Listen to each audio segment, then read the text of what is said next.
Good evening, friends. This event, we will provide the simultaneous interpreting. So if you need the simultaneous interpreting, you can choose the language channels on the Zoom function. Thank you. Dear friends, welcome to the GBA Urban Design Award Webinar Series 2, Retrospect and Prospect, Reinvigorating Brownfields Site and Abundant Agricultural Land. I'm Benny Chen, Vice President of HKIUD.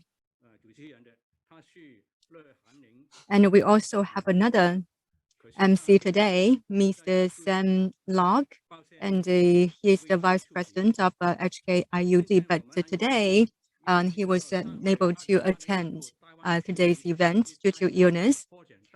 And today we are very honored to invite the three representatives of the winner of the 2020 Greater Bay Area Urban Design Award as keynote speakers. The first is Mr. He Bing, Director of the Center of Urban Planning and Urban Studies. And the second is Ms. Sun Xiaolu, Landscape Architect from MLA plus B.V. And the third speaker is Mr. Laren Lee, and the Vice President of Asia Company. In addition, we also invited a respondent speaker, Mr. Wonder Meijer, and the Executive Director, Kaduri Farm Botanic Garden Corporation. And during the forum, friends online can use the QA function of Zoom to ask questions and express your opinions. We will select the questions in the final discussion session. Environmental pollution and ecological damage are not inevitable in urban development. As can be seen from the award-winning projects that the three keynote speakers will share today, if urban design is properly handled, it is not out of reach to restore the damaged environment. First of all, please welcome Mr. He Bing, Director of Center for Urban Planning and Urban Studies, China Academy of Urban Planning and Design, Shenzhen, to share with us the design concept of urban design of Dongguan Ecological Park, Central District. And this is also one of the winners. So let's welcome Mr. He.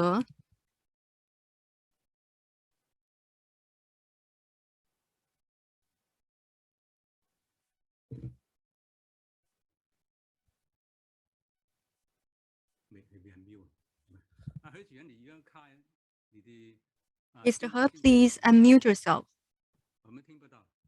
We cannot hear you.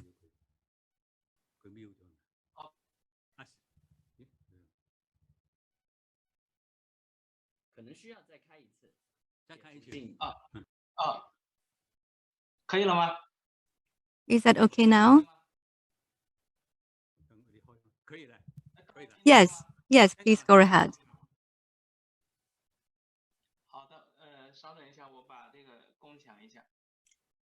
Sorry, I would like to share the screen. Please wait for a moment.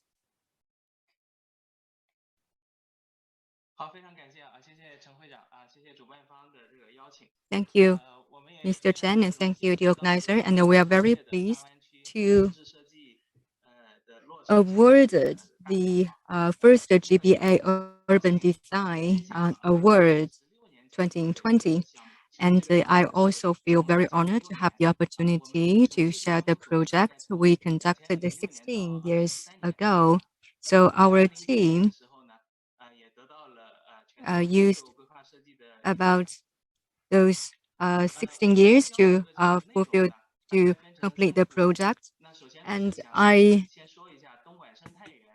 will share my projects and according to the three perspectives. The first one is Dongguan Ecological Park. This is kind of a very important area. And the second is the urban design. And the third is the working experience. So Those are the implementation experience we had during this project. Because the time period is very long, so I want to put Dongguan Ecological Park in a broader picture. You know that the urbanization in China was very fast, but during this urbanization, we also face a lot of problems. So we can see that from this average urban construction, land increase from 1981 to 2008 is about 1,200 square meters. And in the year of 2013, 8.9% of those river was polluted. And in Dongguan, those polluted water percentage was about 45%. And in 2006, we discovered more issues from the faster development in China. And they started from 2006. We also observed some ecological based industrial park, for example, the Zhongxin, Tianjin Ecological City and the Zhongyang Urban or the Dongguan Ecological Industrial Park. So those are the concept change back then. And we also proposed our change on the development in the year of 2006. First of all, I'd like to see the change in Dongguan. So you can see the location of the Dongguan Ecological Park in the year of 1987. It was underdeveloped. But in 2000, this area nearby was under the progress of development, but the focus was in Songshan Lake. Many people nowadays are familiar with Songshan Lake. And Songshan Lake had a very good ecosystem back then. Therefore, we chose this combination of the ecologic or environmental friendly development with this urbanization in that area. And also, with the faster development, we encountered a lot of polluted issues around those areas. So how to solve the conflicts between the commercial or the economic development and the environmental protection is become very articulate in the urban design. And in Dongguan, after the expansion of the construction area, we also see a lot of changes.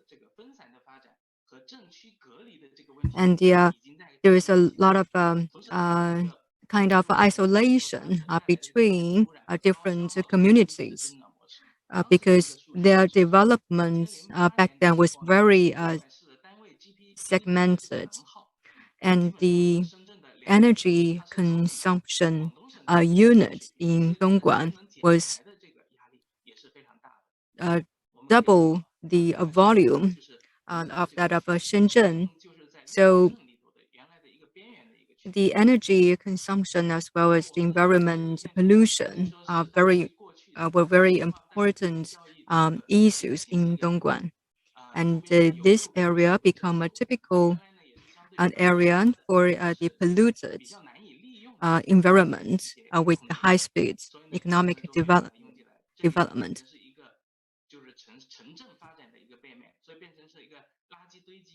And we also see a lot of garbage and the flooding disasters and even other disasters happened in this area. And those were regarded as a side or the negative results of the faster development in the Greater Bay Area.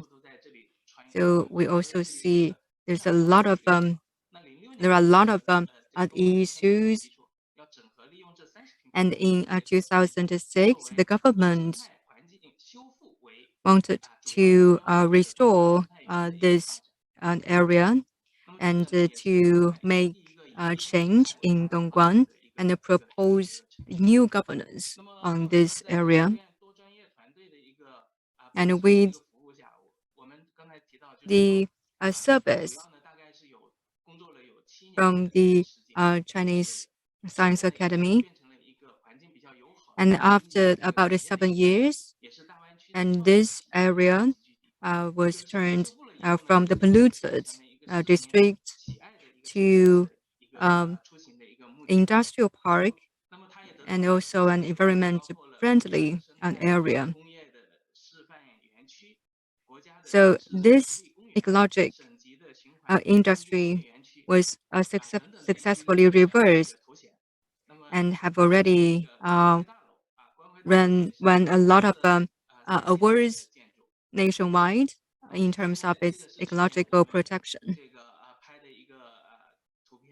So this picture was shot last year, and this is about the current situation in this area.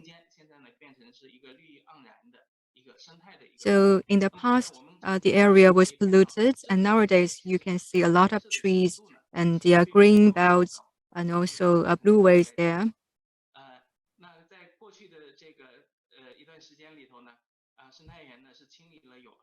We also cleaned the garbage in the area, and the water resources were purified.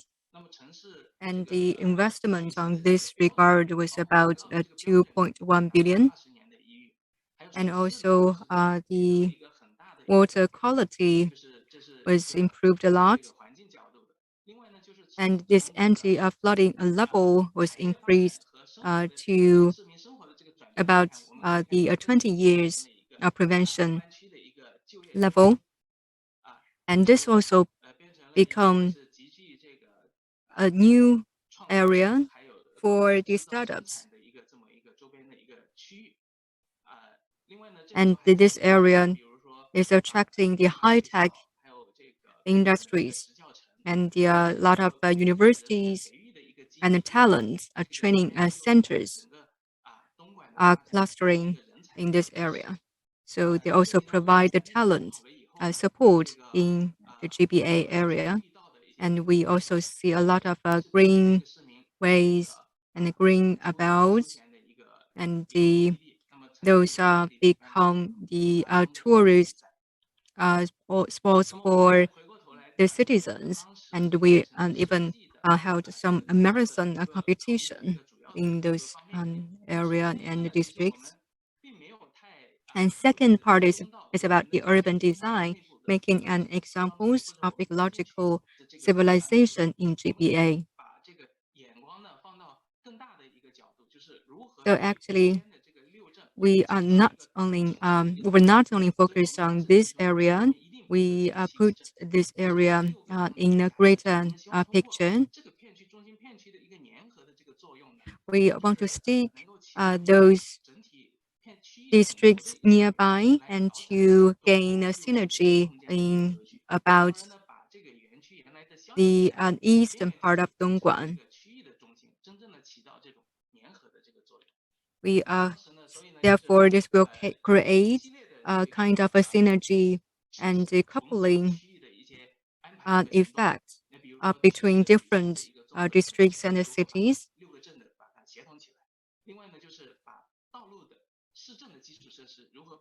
And we also use those different rows, and we connected different rows of those 6 or 7 towns, and we create the synergy, and also created this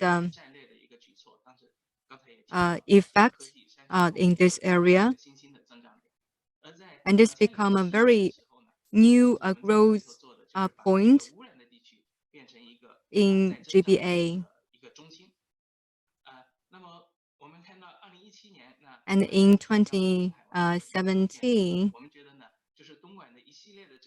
and Dongguan's construction also added another elements, for example, the coastal or the Blueway development. And this is also echoes our theme of the development of Dongguan. And also second, we reshaping the water resources in the district. The water treatment is very complicated. So based on those green areas, we did the drain station and also the sewage treatment. And in the middle is Yanling. This is the central water treatment. And around the Yanling treatment pond, we also have the Yanling wetland. So after the treatment of the water, and those water can be recycled to the area nearby.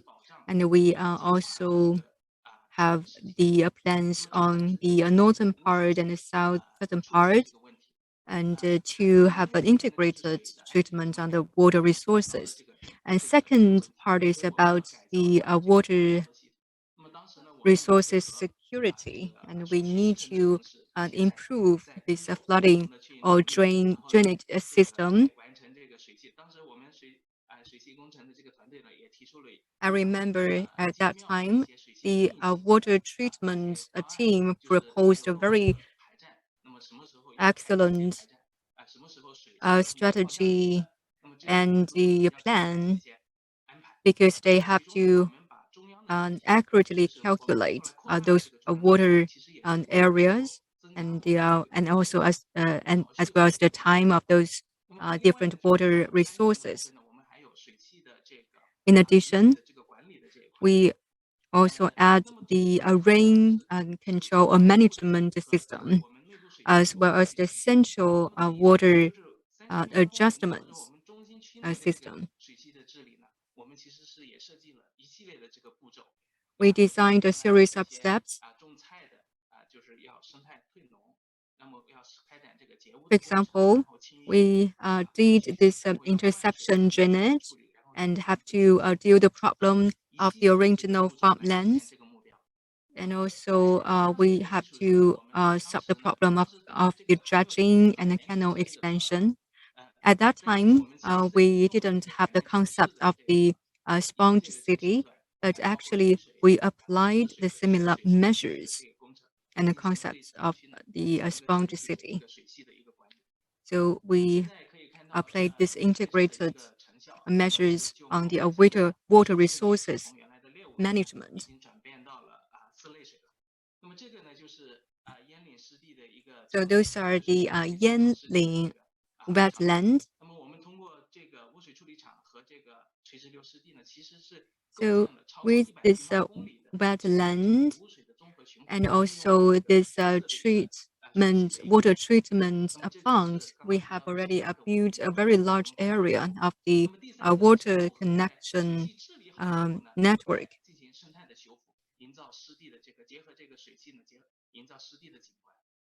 And in addition, we further construct this area based on this water resources management.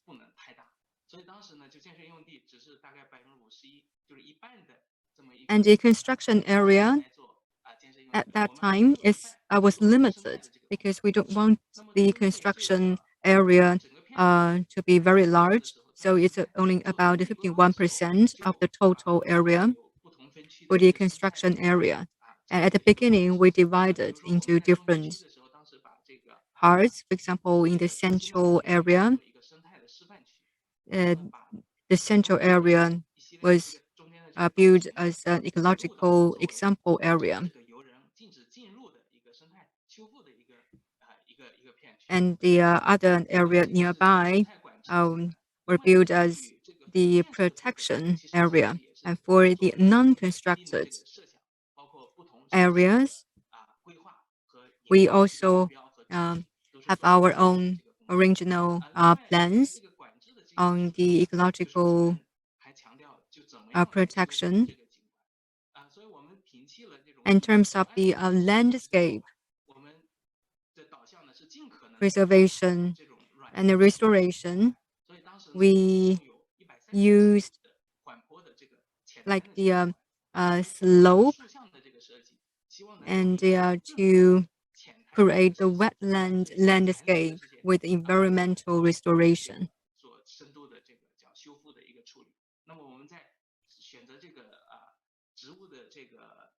We also select this plantation, and also we select the different plants which are suitable to this environment. And you can see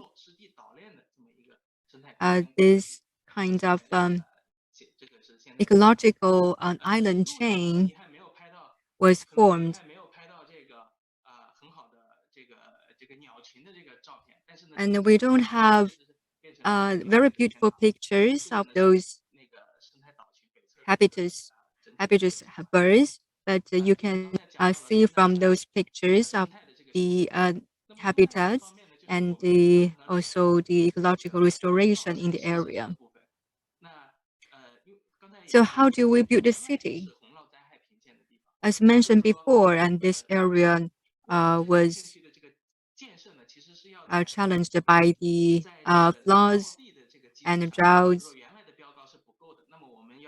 So how do we build a new city based on this area? We build a city with the water resources management. So actually, this is a kind of island city concept.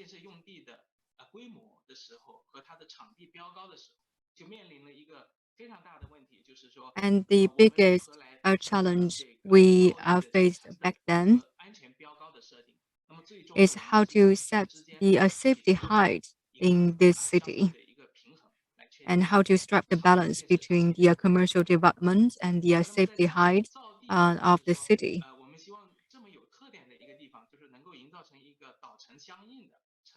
So we want to build this island city image. So you can see from this picture, so those are the land creation and also the land design. My fifth is about the new dynamics between life and production. And we also have a lot of water functions and recreational functions in this area. So you can see this from the picture. Actually, this is a school called Zhonghua School. It provides a good education to the six towns nearby. And for the production, we set the standards of the productivity, and I won't elaborate here. And of course, the standard is in line with other community or a town production standards. But our focus is on the behavior or action led standard. So we also pay a lot of attention to this low carbon production. And the third part is the experience, the comprehensiveness of implementary urban design. So first of all, we adopted a practical low carbon concept. We know before Dongguan Ecological Industrial Park, we had Tangshan Ecological Industrial Park and other ecological park, and their concepts are were the combination of the city and the town. But for us, we didn't have those technology, the high technology. So for us, we want to apply those practical technology, and those technologies can be well implemented and promoted. So, so actually, the results were very good, and we had a lot of designs. Back then, we constructed the area while designing the area. We adopted a boundaryless design. So the landscape and urban design and also layer designs were conducted at the same time. And it also seamless cooperation between different segments. So actually, during this design process, there were two platforms, and the first is about the general planning or mastering of planning, and included the central area design, and the second is the urban design. So with the synergy created by different departments, many mistakes were avoided, and the results achieved were good. And the is a third experience is based on research and many simple or or relatively simple results or methods were based on the in-depth research. And for example, there were two ancient village, and we need build a road uh, between the two villages, and we did a lot of research for its location selection. We studied the Lingnan culture around the area, and we think in the future this area might become a Lingnan, a park, a cultural park in the future, and we integrate those ancient village and made our decision for the location of the road. And we discovered unique landscape, for example, a very narrow canal, and also there was a relatively wide area or water body beside this canal. So it's like the double water bodies. So those are the effective map.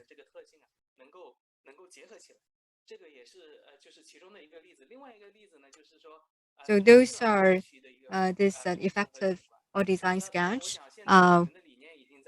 we had before, because we want to emphasize the cultural uniqueness of the area back then.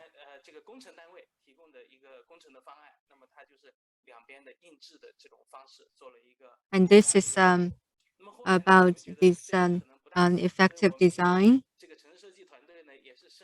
from another party, but we didn't think it was appropriate, we still conducted our in-depth research. We discovered in this area the landscape along the river were very beautiful, and we marked the mountains one by one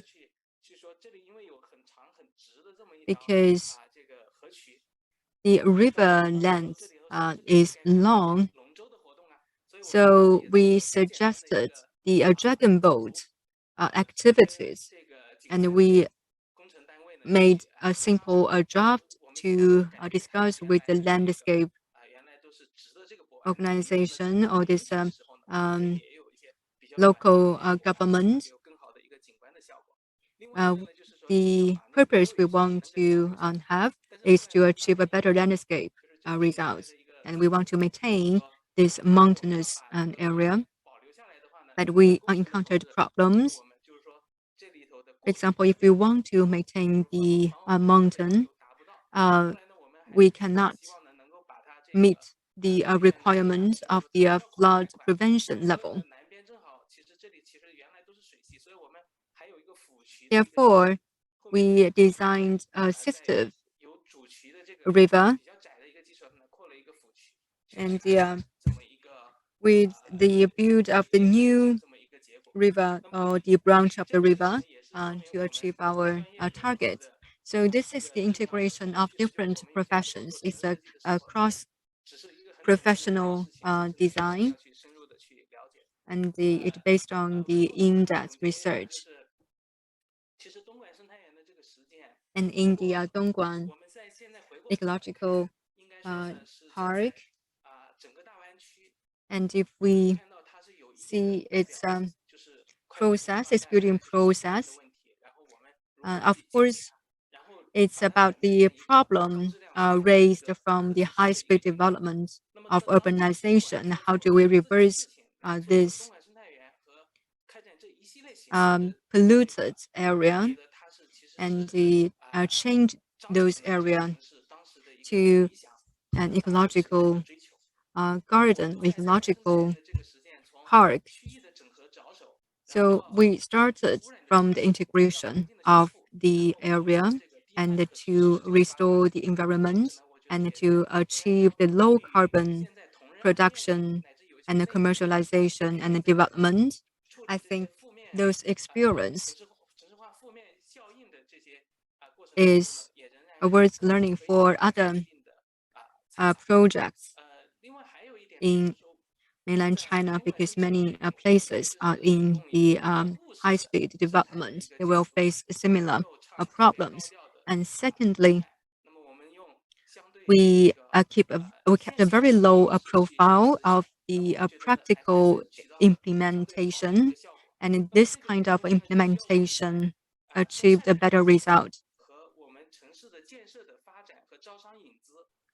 And we need to strive the balance between the cost of the time as well as the economic development and the environment protection. Of course, it's not easy. So this is the conclusion of my sharing.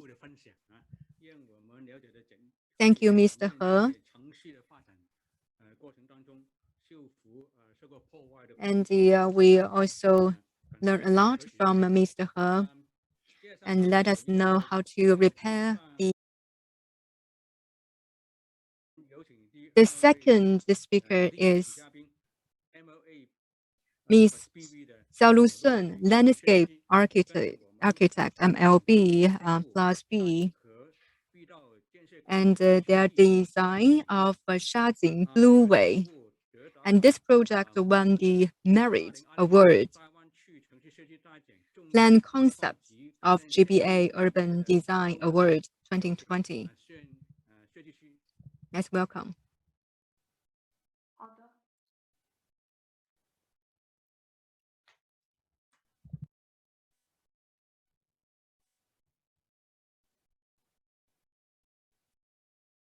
So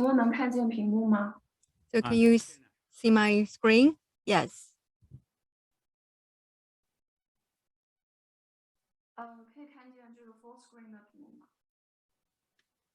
So it is full screen, right? Yes, we can see.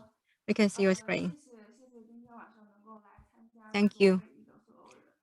Thank you, the 我非常高 organizers 兴能够 and 分享大湾区的概念。all the audience 之 joined 后，this 我是 session, and we are 考虑 very 下一步 honored 的设计师和 to 设置负 be 责人的这个 awarded. 团队。所以我们今 And 天的这 we, 个项目分享其 our 实是一个 team 2对1 is 的比较有意思， from 非常值得去 MLB 关注的 plus 一个项目。V, 沙井河 and our team is a very young 这 team. 个沙井河是Actually, 2020项目当中响应智能 Shajing 化项 River, 目的一个设计竞赛，是属于我们it's 2020年获得竞赛的第1名。现在这个项 the 目正 project 在开展 we 施工阶段， participated 所以 in 这 the 个我们打算 competition, 为 and 大家通过这个 this 我们的项目 project 去展现和分 when 享这个 the 公园。我们本次呢主要 the 是介 first 绍当地的 prize 生态 in 跟设计领域 that 比较有意思的地 competition in 2020, and this 方。这是 project 我们 is 这 under 个沙 progress. 井河大概的就是平面样貌。沙 And 井 this 河 is 呢是 about 由南向 the 北在单线的斜线 Shajing 的一个流向， So 流 Shajing 向大约是5.9千米， it's 河 about 宽大概是25到100米左 5.9 右。可以 kilometers, 说是在深圳所有的河流 and 当中的生 it's 态比较 almost 宽阔，然后河域比较层面比较宽的一个 relatively wide 这个 river 河流里 in 呢有 Shenzhen. 潭头渠， And we also have 它的 Tantou 支流 River and a Tantou Canal, 我们认 and 为 they 这个作为 also 我们 are 这次现场的体 25 现， 这 branches 也 of 是 the 我 river. 们整个设计的初衷。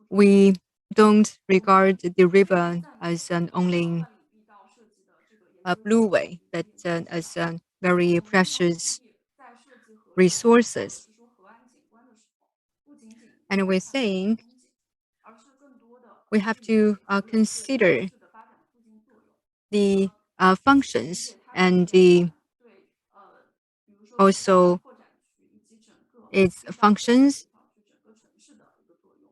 and 这是今 their 天目前项目 contributions to the 非常 overall 早 city 上 and the 跟 urban 所有人 development. 分享 So we 这 didn't 几年 regard 下 them 来 as 这 water 个市 resources, 所要 and we 去 put 去 it 理解和 in a 规划 broader 的一个 picture 愿景。 of the overall 我们打 urban 开了整个就 development. 是设计范围，也超出了本来必道建设所要要求的范围，同时也 And 加大 also 在时间上时间维度上 we 对这个项目和对城市 built 未来 this 发展的理 a 解。 project with a relatively 我 long 们整个项目都是从 period, 如何借用这个 and 地 we 下的 are 支撑助力，加强中 considering 心区域 how 的 this 发展。 blueway can bring the 虽然目前沙井 new 河 environment 经 to 过 the 全面 community. 净化，但是现在呢仍然没有很好的清水控 And 制。 the 这也 Shajing 影响了 River 整个公 in the 园的 past 排水 is an industrial river 在地理位置 area. 上，它是 So 属 you 于 can 深 see 圳的 from the 海事 map, 中心。然 it's 后 a 不仅如 long 此，它这 distance 里是一 from 个设 the 计 CBD of 把4 Shenzhen. 个街道3个 And 街道非 it's 常具体地定在了 also 这个边界。and in the boundary of 所以这也是 Bao'an 因为如 district. 此，在深圳高速发展的时期，这里呢就 So 变 with 成 the 了 high speed of 城市的大本营。 Shenzhen, 我指的这 this 个在 area 市区内的这个 was 公园 abundant 领 and 导 was 放到了这里，所以沙井河它就 treated as the 那么 this 现在 the 虽然说 garbage 这个现场 or 工程已经开展了，但是周边的面貌仍然 like 没有 like 变化，仍然是这 these 些工业园区集中地带。 over polluted 对于这 area 些 or 工业园 like 区的 their 受理，大 garbage 多还未经过这个 collection 现场的 center. 设施呢，相应的也比较低级。整个And those 就 area 是市井开阔 was 的河流的两岸的 far 面貌，也 behind 是 the overall 最先 development 出 of 公园的时候， Shenzhen, 在城市里我 and 们 the 不知道说已经走到了 riverbank 上。 and the views on the riverbanks are still the 所以我 industrial 们 style or 这个地表工 industrial-like 程项目是我们沙井河发 views. 展的一个机遇。那么刚 So 开始 this 我们跨过 Shajing 大海， River 在 project 和深圳的 become the 中 new 间， 我 opportunity 们整 for 个 this 设计师 area. 是作为几何湾区的几何中心的，所以这里即将有 Actually, 迎接崭新面貌的可能性。 this 今天我们 area 来这里的 is a 地 very 区的以后的 critical 行程， or通 it's 过 a core 2个小 area 时 in 30 分 the 钟 Greater 的 Bay Area. 地铁就可以到达机场宝安国际机场。而地 And 铁 you 的路 can 线呢， drive 也 to 会 the 促进 Bao'an 和 airport 后面 within 高铁 20 支持 to 的城 30 市的一 minutes, 个联动。and it can 那么 also be 说 connected 从 to 发展的 the 角度，这是具 Guangming 有 new 机 district. 遇的。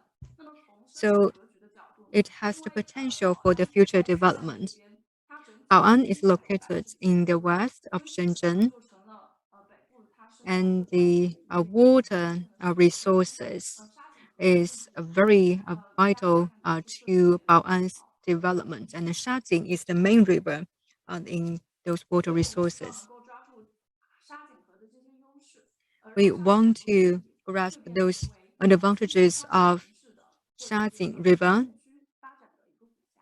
We 让沙 wanted 井 to 河能够 create 以 a 多变 kind 的 of a 做法，用 framework 铁量的 for 方 the 式去带水，development. 让水呢可以重新的回到人们的视野，从这 We 个 want to 小水沟 bring 变 the 成深层的 water 水系统的 resources to the view of people's 所以我 mind. 们的设计呢被拉伸 So 到了多个尺度的范围， our 尽量实现 design 未来的更 is 加的近远近视。 very broad, 这 and 个范 we 围尤其是给 we 到 consider 这个 the 地道的， future and 然 the 后去协 current 助我们整 development. 个沙 And 井地质 first 片区的规 is 划。about 第二 the 个设计呢 cultural 是地道 integration, 的拓展面， and second 我 is 们 the 最适 greenway 合的一个 expansion. 城市带的设计。第三个呢就 So 是我 it's 们近 about 期即将 the 会实施 riverbank 的更 design, and 加 the 的 third 干净的 phase 设计，以及 is 重点的 the 核心的公共设 riverbank 计。也 design, 是通 a 过 view 多个 design, and the 也是 important 相对应的 nose 叙述的这些设计 design. 范围来展开我们的设计和实现更 And it 好的 also 这个设 includes 计。different 建设 parts. 一 The, 是 uh, the 修 first 筑 one 公 is 共 the 网络， strategy one. 也就是我们的 We 这个城 improve 市 the 规划交通设 accessibility 计。as 那么二 backbone 呢 of 是 the new 沙洲周 city. 围水平是我 And 们利用土地 strategy 海绵的 two 这 is 个水生 based 态 on 的 the 基础 water 设计， city belt as 展现 eco 一个 connection 可 from 走的 sea to 全站标 mountain. 准设计。策略三 And 呢 for 就 the 是建设我们的节点，能够结合 strategy 很多人才 three, 来到了沙井，并且是 and 用一 based 个 on 垂直 this 实地的 different 呈现方案的 points 这 and 个 nodes, 起点。 we would build the 首 water 先从 landmark 第一个策略开始， as 核 Shajing 心 a 凸显的一 finishing 个处理 touch. 方式理解沙井的这个井字。在拆解这个井字的过程当中，发现了一个很有意思的，就是 And we also 特殊之处的 discovered 井田制。而且 this is a 这 very 样开放式的井 important 田制呢，其实与我们城市的水沟规划 area 非常的契合。所谓井田制其实是包括两点，第一个是 related to the culture in the spring and the and autumn times, because there are 也就是说， the 在这个功能开发上，应该是 like 公司的 the 公共 character Chinese character Jing and this overall layout of the 不过 city. 沙井的井字倒不是这个井，沙井的井呢，其实它是就是挖沙的一个水井。But 这个也是 actually, 很有趣的。 this character, 所以说是 Sha 解释 Jing, 依靠这个 the 概念， Jing in 一个 this 人进行 words, 登陆，然后 actually 下 they 井 have it has a 这个 different 过程。 meanings. 我们 It 希望 just 沙井河对整个片区视野 means 做的 well, 是城市的边界。 but we 重要的是 also 我们 want 无论是 to 从生态上 connect 还是 the 从活力地 north 下 to the 上， south and east 我 to 们 the 都会 west. 去 We 试 want to 未 create this 来规划的一 network. 些就是用地资源，以及现 So the 在 first 要求的是 strategy 吸活力的 is to 空 improve the 间，搭建了 accessibility 整个 as 沙 backbone 井 of the 河 new 新的一 city. 个活力网络。 We completed the 第二步呢， succession 是重新打 of 好这个 those 片区 different 公共 roads. 的这个交通网络，试图去疏通 And the 科技和 second 商业 step 打好整个 is 片区的慢行通达的一个节 to 点。 build the network of the overall 人工的观光 transportation 导 in the 向 area. 是不够的，所以我 We 们 built different 希望这 roads, 条悠游的这个路线能够结合人们平 and 时的 we 日常 also 感受。built 比如说 these 帮助人们在平时在通勤和进出这个路线 tourist 的时候，就能够感受我们 roads, 整个片区的活 and 力。 for example, 得到这个清水和 when 可见 people 化的体验。are 你像 jogging or 道路工 are 程 taking 计划 walk 从公路 along those 转变到 roads, and they can 最 enter 后我们 those area 希望去考虑沙井现 and 在 in their daily 这个 life. 片区 And in the 的这些 future, 工业社区的升 we 级 will also 改造。 consider the upgrade of 也是 industrial 结合了沙井田制 areas, 最后 and 是 it is also 概念， the 让 combination 能够 of 复合这些 the 片区的基础 the 和现代 ancient 形 concepts. 成 We 一个 want 新 to 的就是全新的工业发展区 empower 指引。 the new 让 functions 这 and 个 to 新 this 城市绿色 district, 化管理走向多元的开放，能够实 and 现人 to 们日常 achieve 生 a 活的共 diversified 同体验。 development, and to create 最 more 后将 common 整个城 area 市的 for 产 the 业项目 people living there. 做服务功能以及让生态入园等等。如此一来，我们就完成了这个井田制的300步为里， So 井田者 we 900 also 200 have 中田制的这个 completed those 那 targets, 第二个 and 特色就 to 是 achieve 整体的 those 景观的绿 mixed 色的 functions 这个水上 and 设计。the 最后主要是 industrial 介绍 upgrades. 具体设计。我们希望这个河岸带它不是一个单行 And 线 for 线 with 性分 respect 工 to the 和 strategy 连接，而 too, 是一条河流的有轨 we 式带。we want to build a city with 第一步， abundant 其实是 water 首先就是衔接 resources, 沙里河的 and 大势 this 上的这个 city, 生态格局廊道上的优势。this 首 kind 先 of 我们是 city 成立 will 长体 be 的下 equipped 沉 with 型的这 those 个现状 city 性的城 water 市的设计 about, 工程。因 and 为 those 深圳 water 呢是个 about 南站，所以我们没有大的改造， is 就 an 针对 eco 山沟绿 connection 化 from 这个 sea 规划 to 进行了动态的 mountain. 优化，拆除了就是在满足它洪水位低顶安全的超高防浪墙，并且 And 在 the 具体 first 的 thing 针 is 对的 to 和重要的节点 rebuild 进行了 the 深度性的 ecological 地 base 形 of 设计 the 优化。 water city. And we 在我 also 们这个会里可以 strengthen 看到，从 its 大图上 drainage 可以看到整 level, 个生态和 and 绿 also 化产生 upgrade 的 its 优势。flood 在中间 control 的地区 level. 呢没有什么绿地空间，所以我们希望发挥 In 所 the 有的 nearby 这个 area, 空 we 间， don't have 这个河岸 enough 和河床之间 green 进行排水 abouts, 草沟。另 so 外， we 我们在 leverage 建立这个区域的 those 海绵保护和整 wetlands 个水城的基础。 and grassland 有了这些 to 自然生 build 态的结构和基础之后，我们就开 this 始了 new 这个 area 水城风貌的设计，也是融合现有的一些本地的文化元 and 素 to create 和 the 这个工 sponge 业资源， city 整体呢形 concept. 成5大风貌的 So 结构。 those are on the 第一个 current 呢是这 status 个 of the river 凤 and 鸣 the 地铁 roads. 入口这里，因为原先它的用地规划性质就是绿地，所以我们打 So 造了连续的这个地景配套的时尚 one of the core 地 area 景规 is 划 Hoqing, 垂直的博岸。这里呢就 and 是 this is 不管 the 它极具 fashion river 同 show 时兼 park, 具生态和交通便利的价值，所以我们希望它能够一 because 些就是经济上的价值。 it's an important area for the transportation. Therefore, we want 就是 to 不可逆 achieve 同样呢 some 6期 economic 打造了 value 7公里 in this 我们 area, 希望营造 and we 一个 build 人们 the 就可以直接走到 subway 这 station 样的一个 and 路线。 also the landscape. We want 首 that 先第3阶段是我 people 们跟这个松港河交叉的 walk out of the subway 这里有一个非常有意 and 思的 to the 面向 riverbank 这个油罐改造的 street. 工业园区，所以我们希望结合这个油罐改造来发扬 And the 这个 second is 工业的 about 文化。 the new 把这个公共空间 flagship 前置到这个 experience 形成新的 island. 工业园区的展示。第4段是一个8田的化肥厂。这里 And the 重新 fourth is about this industrial park and the post-industrial landscape. 就是和毛周 And next 交汇的 is 地 the 方， farmland 毛周 factory 是 park. 汇 And we 汇 also 的一条 want to build 只不过 the 在这里的话呢， ecological 有些 factory 会针 park. 对这个大闸做一些能够向人们直观的展示水文信息的这个水幕。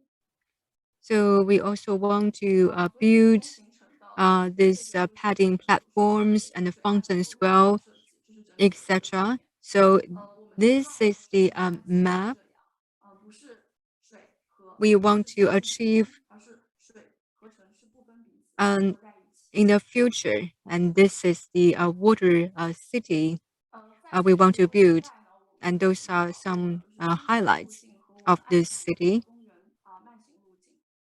主要是通过曲化路径形成这个前景绿背景水的慢行场景。 So there are 另外 different 呢， levels 是 of the 强化 garden 在 paths. 拐弯的地方具有滩涂 We 市 put 场 emphasis 沿着腰线和底部布置 on 了 those 2条 5 scenic sections, and the 5-story progress path design allows the city to transition smoothly to nature 全段呢，我们贯通 and 了 creating a unique 等级不同的道路， Manhole River Park 分别是 experience 开 and 向 enriching 这 the 个 residents' leisure time.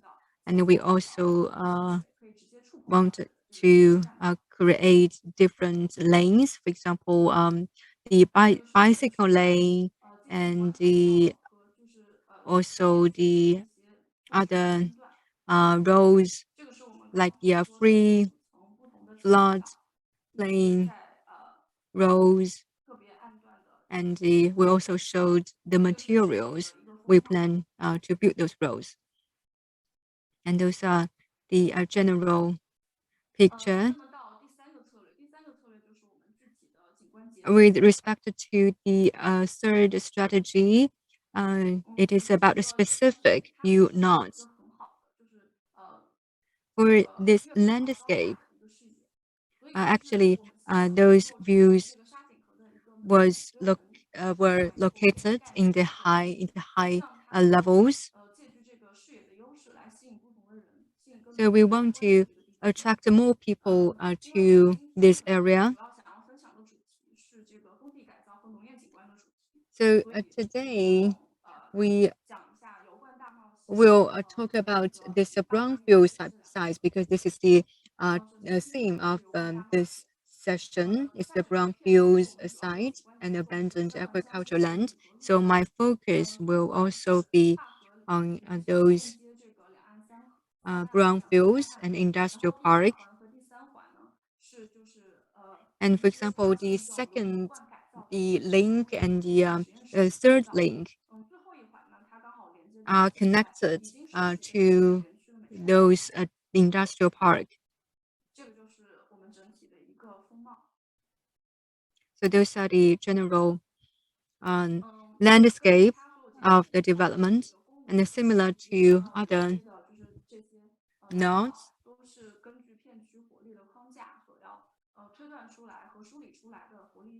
And we have those a detailed landscape strategy. We build a bridge there and to achieve a better accessibility and a connection for the two places. And this is the bridge, and it's a kind of a semicircular bridge. So those are the string type bridge, and those are the oil tank, and also the skyway are connected to different industrial park, and those oil tanks can be adjusted to other recreation places, for example, like the exploration area or the bungee games for young people. We also use those different drainage and the facilities to build those water resources. And, and after those treatments, and the water purity can reach level 4, and people can directly touch the water bodies. So the purpose for the water treatment is for a better environment, and even people work in this area, and they can have a very good rest under the trees and along the riverbank. Or they can have some parties along the river, or even fishing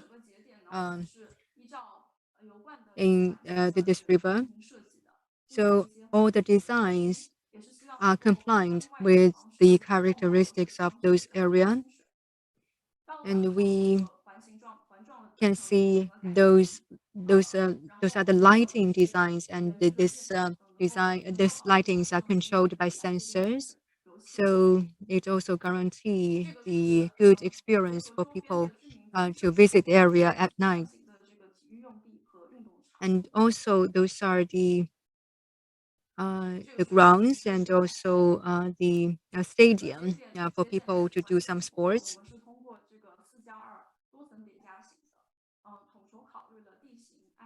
And we considered the overall city landscape and the different layers of their functions.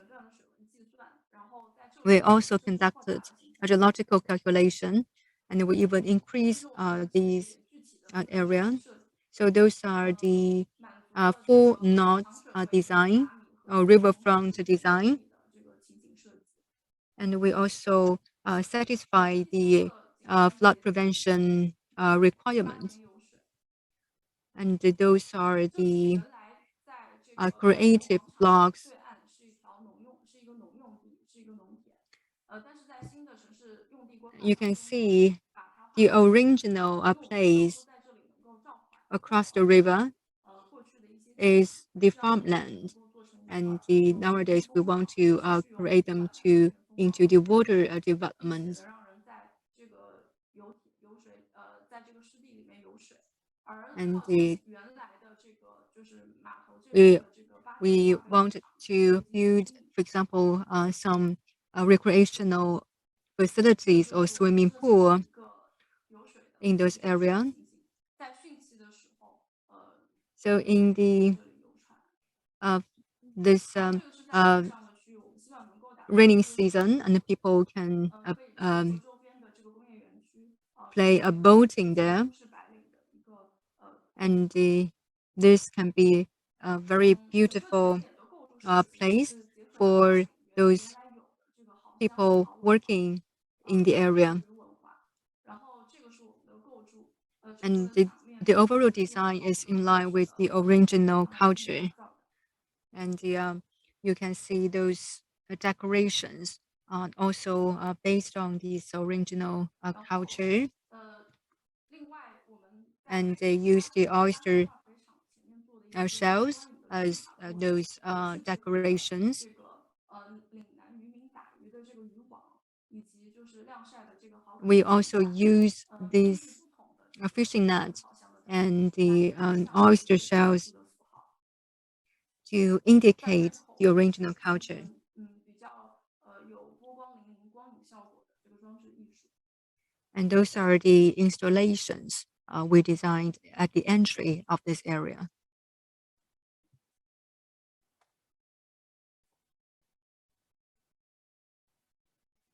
这个是我们也是结合岭南原有的 And this is 鱼台 the combination 装置。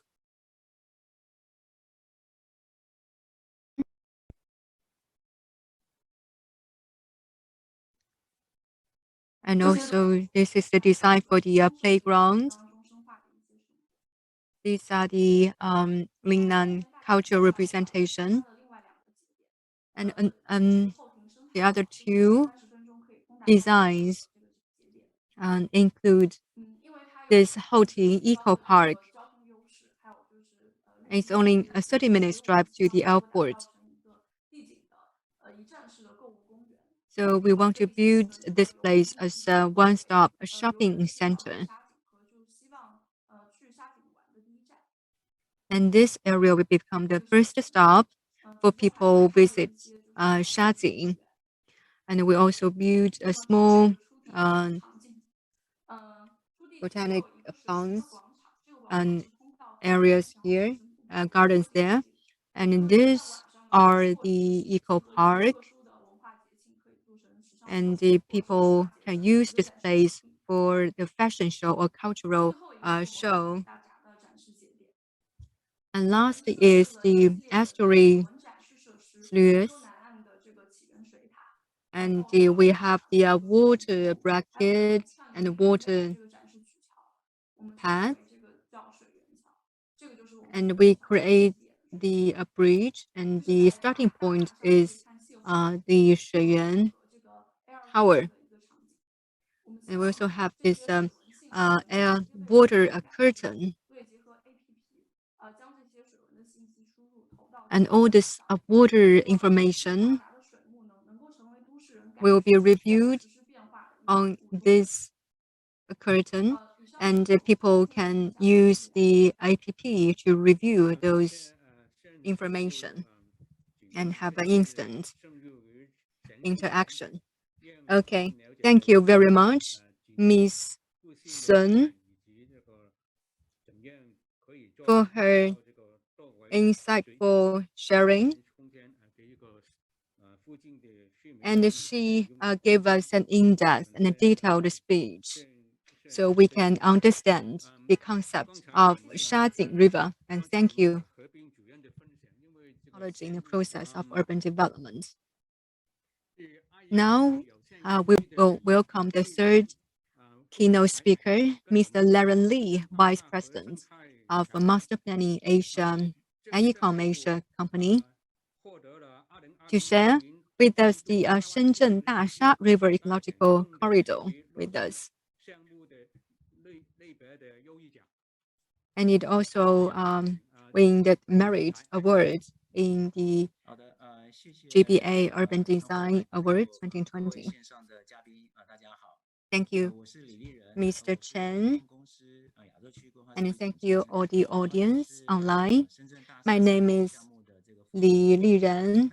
I'm the Vice President of Asian Ecom, and I'm also the responsible people of Shenzhen Dasha River Ecological Corridor project. And I will use about 30 minutes to introduce the product, including the logic behind and ecological endeavor and efforts we made during this process. 深圳的整个的这个城市的地形风貌呢，事实上它的这个地形是变化非常的大的。We know that Shenzhen is a very big. 就是深圳其实很多的河流呢，事实上都是非常的短。那在 And Shenzhen, 下暴雨的时候呢 some rivers in Shenzhen are not very long, and with the heavy rain, and we also encountered a lot of flooding issues within Shenzhen. And then Dasha is an important river in Shenzhen, in the urban area. It flowed from the northern part and to the southern part of Shenzhen Bay. And the overall river is located in the Shenzhen city boundaries, and the part of the river is in the Nanshan district. So it creates a consistency on its management, and this water governance or river governance is different from other governance on water bodies, because some waters will flow in different areas, and it creates a lot of difficulties for the management. And the watershed will accumulate the rains, and this is a regional reservoir. And nowadays, the reservoir is not used for the collection of the rains. And this river will flow to the Shenzhen University, and will also flow along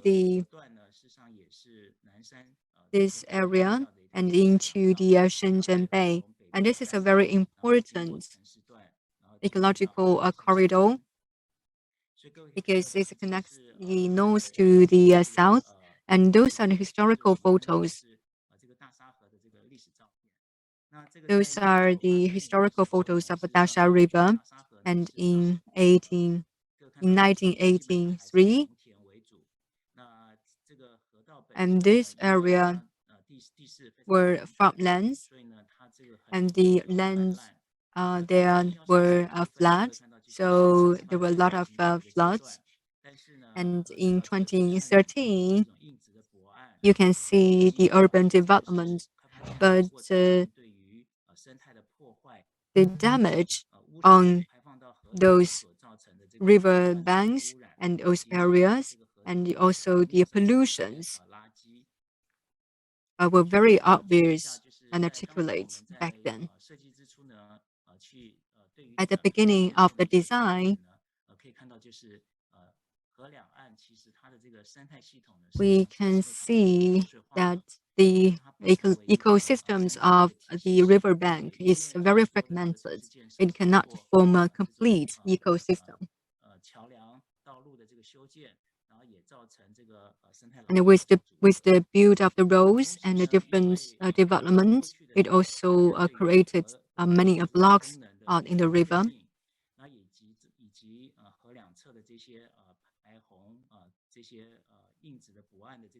And the flood Actually, those flood prevention function was very bad, and it also had a low accessibility to waterfront. And it lacks connectivity along riverbank. It cannot form a complete system. And the greenlands along the river were very difficult to use. So with the high-tech industrial park built in Nanshan and also the Hohai area,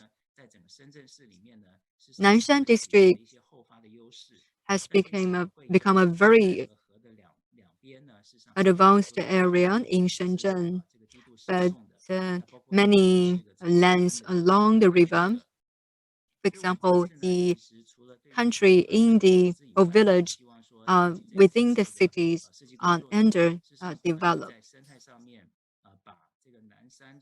So we want to form a public open space system. By connecting the river to other areas. In addition, we also want to improve the utilization of those old lands and to create a new landscape in Nanshan. With respect to design conditions, we considered to maintain the existing resources.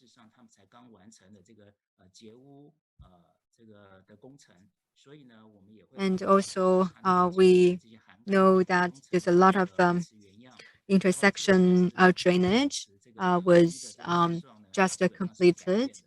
So we maintain this riverbank, and also we have to consider the flood prevention level.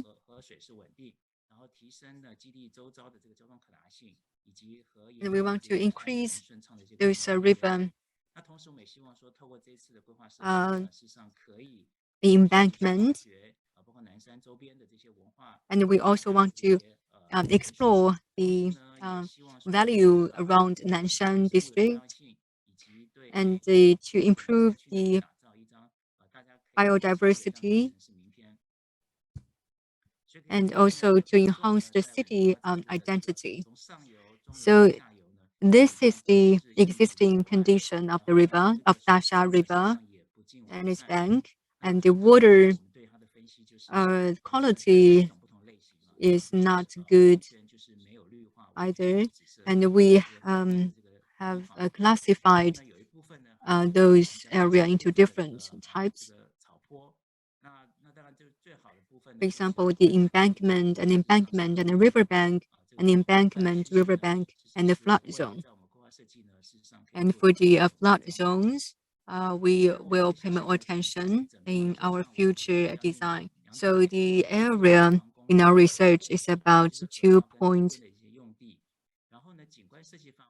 it's about 26,000 square meters and includes the 2 water bodies along this river bank. So the research area is about 117 hectares.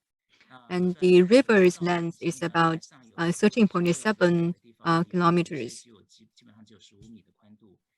And in the upstream is about 15 meters.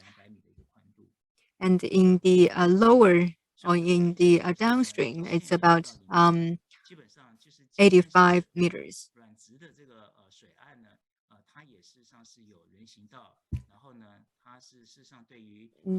The river regulation area, we will build the paveway and also other landscape. So you can see the space topology along the river, and there are different types, and some are the slope edge with repairing hardscape sidewalk, and for the hard edge, and they just have the concrete hard edge. With respect to the bridge and the space and the bridge,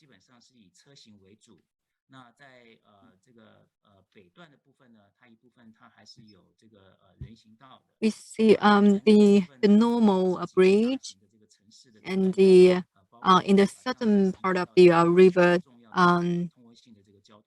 it connected the main streets and roads in Shenzhen, like the Shennan Street,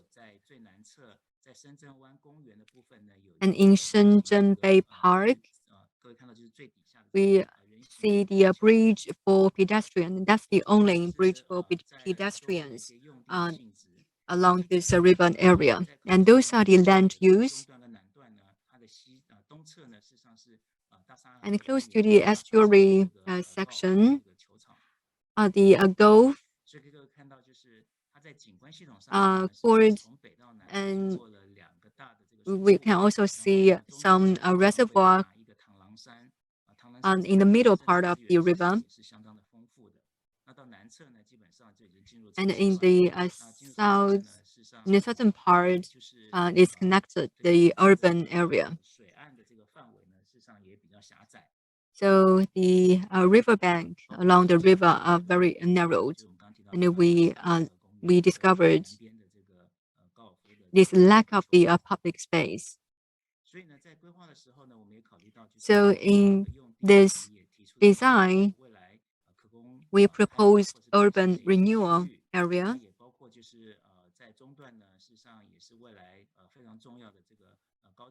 and including the high-speed railway. We also discovered the potential lands. For example, the metro transportation and how to reach the two ends of the Dasha River. And in the Shahe West Road, and we suggested it will be upgraded to an underground rapid road in the future.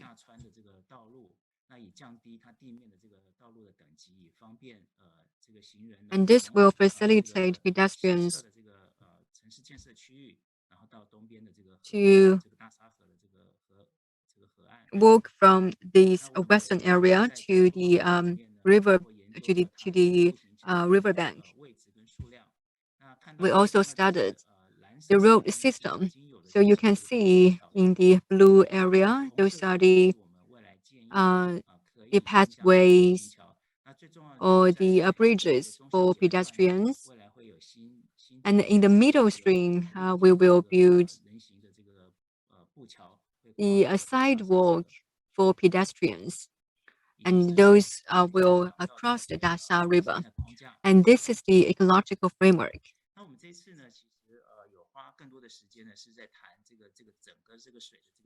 And this time we also spent a lot of time on the new paradigm for river management.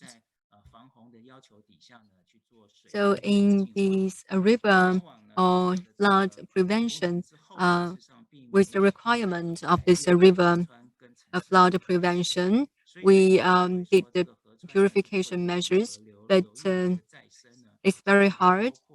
So we think the regeneration of the river has to be connected with the people's life nearby and the landscape along the river. So we discuss the water qualities and the water culture, and we emphasize the ecological elements and the cultural elements into the water body treatment, the overall water body treatment, and based on those, we can develop its commercial and economic values. Of course, we face many challenges. For example, in some dry seasons, the water sufficiency is very low. So we suggest the reservoir will fill some water demand in the dry season.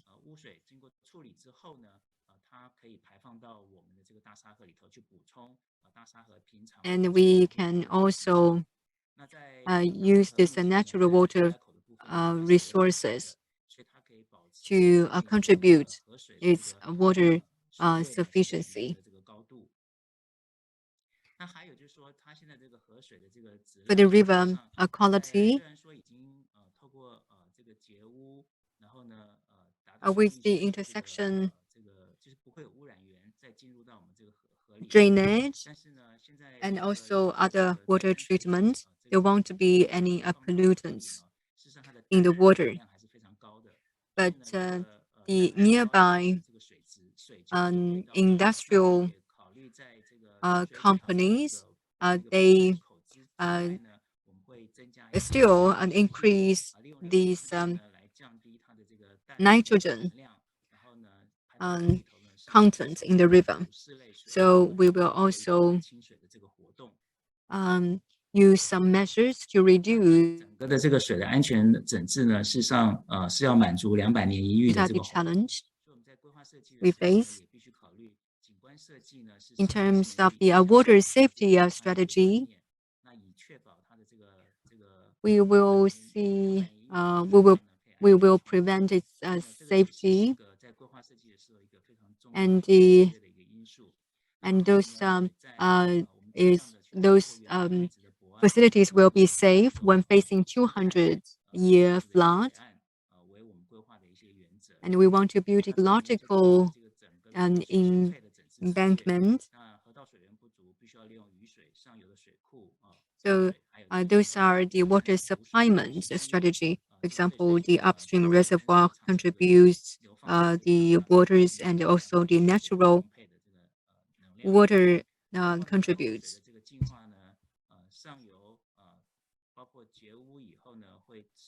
For the upstream, after this interception drainage and also the sewage treatment,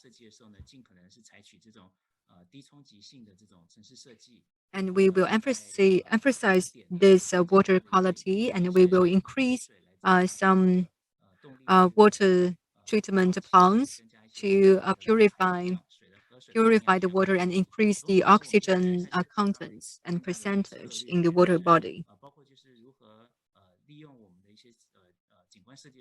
And how do we use the ecological demonstration strategy? We will increase the bird's nest in the forest and on trees, or even increase some wooden box and for the birds and for other habitats, or the bats to attract those animals and to rest in this area. So those are the eco-enhancements. And we also maintained this natural orchard, for example, the lychee forest. With respect to the service facilities, we provide the book cafe and education center and the service center and the tea houses. For the tourist service center, it can be used as the rubber kayaking center, service center. So this also can be used as the sports activity training center. So there are 5 sections in the river, and according to each section characteristic, we design the different themes on those sections. For example, for the university section, the theme is youth, and for the like the Lishui Reservoir or Tanglang Mountain section, the theme is discovery. And for this Xilici and this middle section, the theme is celebration. And for the entry, because it's connected to the city. So the theme is vitality. And for the in-story session, the theme is oranging.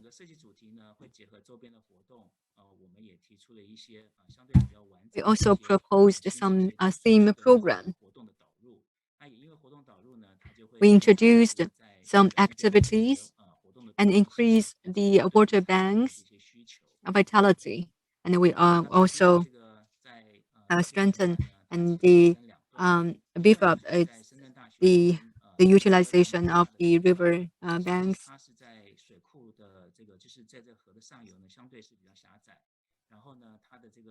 And the upper stream width is narrowed.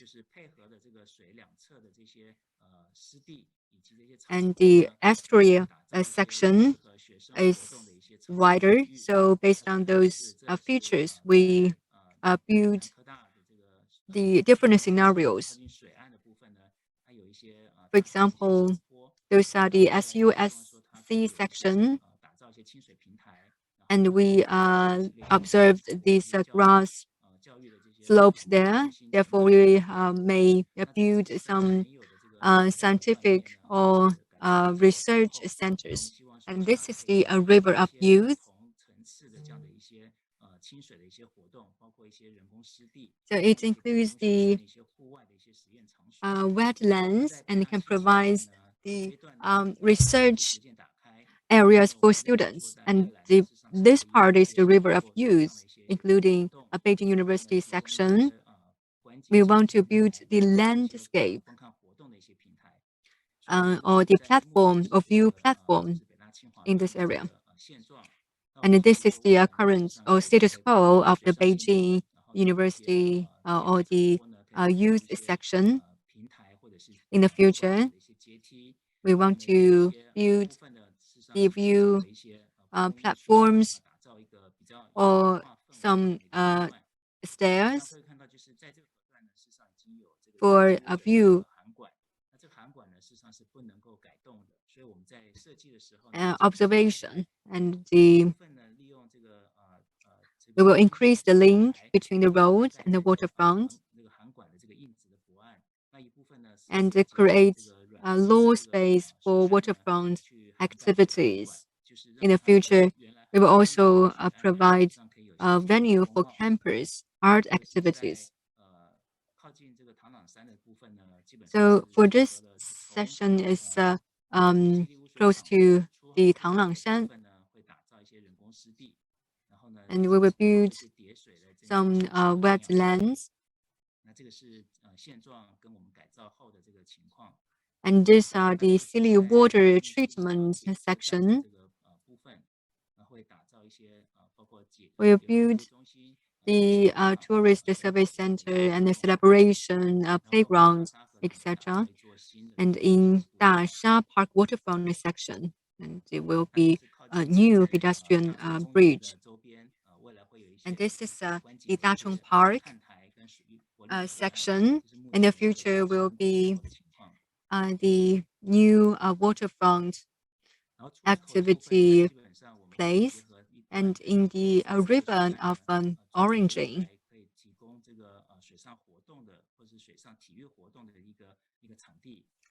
so we will provide this playgrounds to those areas. And this is the estuary section, and this is the future estuary section rendering. And there will be some view platforms and the water activities can be operated in those rivers. Those are the historical pictures. And actually, this is the silly water treatment water plant. We also build the wetland there, and this one is the university section, and you can see the grass and the lawns, grasslands and the lawns.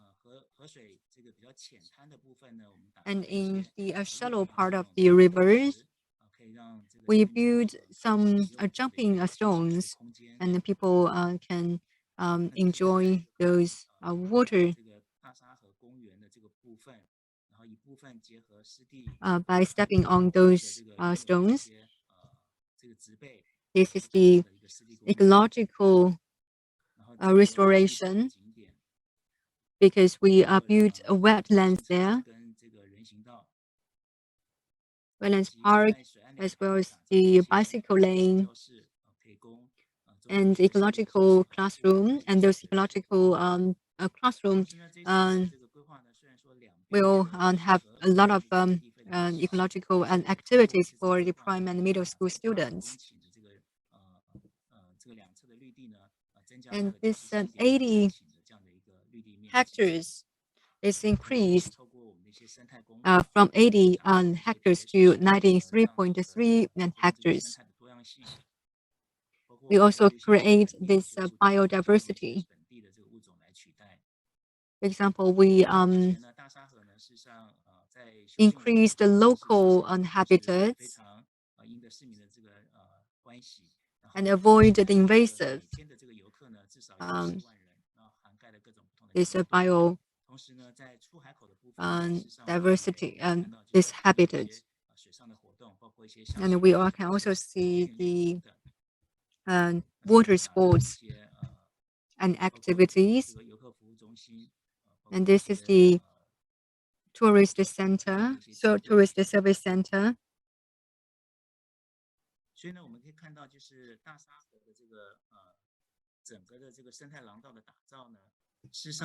So the building of Dasha River, and this create the ecological corridor, and this corridor has provided Shenzhen with high quality public open space, change the overall image of the city, and enhance the competitiveness of the city. So you can see the skyline of the city is amazing. And it's also reversed the image of the original Nanshan district. So if you can see, if you take a look of the overall Shenzhen, the most beautiful part of the skyline is from the Shenzhen Bay Area to Dasha River. And we are also happy that within this construction of the Dasha River ecological corridor, we successfully reversed the image of the Nanshan district. And this kind of effect is out of our expectation, and it's beyond our expectation. So we also think there are a lot of experience we can learn from this project. For example, the connection tubes in the flooding areas were not movable. So we have to enhance our measures in the ecological protection facilities, and we can also increase the ecological effect in the area. But Dasha River ecological corridor is certainly creating a very effect of the overall city picture. Thank you, Mr. Li, for his sharing. And has brought a lot of inspiration to the Greater Bay Area. For example, how do we improve the space along the riverbank? Last but not least, I would like to invite our respondent speaker, Mr. Meijer, Executive Director of Kadori Farm and Botanic Garden, to share with us his response to the other three keynote speakers, as well as his own views on the issue. Wanda, please. Yes, good evening. Thank you, Benny, for this introduction, short introduction. And thank you, first of all, for these three brilliant presentations. I have a short presentation myself, but I guess I first need to start, or it's best to respond to these three presentations, correct? Yes, please. Okay. I don't know whether it's a competition, because if it was a competition, I would not know which one would win, actually. I like them all three very much. And I'm actually very impressed by the three presentations and by the tree planning. I was just thinking about 25 years ago, the late 90s and the early 2000s, I traveled almost every month from Hong Kong to Guangzhou by train. And one of the things what I realized, a few things, was that we had always this enormous quick developments. So you saw new buildings arising along the railway from Dongguan up to Guangzhou.